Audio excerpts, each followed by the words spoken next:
This week's tip is all about using your air conditioner on dry mode. Putting your air conditioner on dry mode will stop moisture from building up inside your home. This doesn't mean leaving your aircon on all day on dry mode.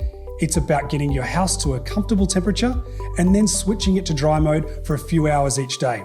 You'll find the dry mode on the controller of your air conditioner, and it usually represents as a teardrop or a water drop. By using your air conditioner on dry mode for 2 to 3 hours each day, and especially during rain or damp periods, you will be preventing moisture from being trapped inside your home, and that in turn will stop the mold growth.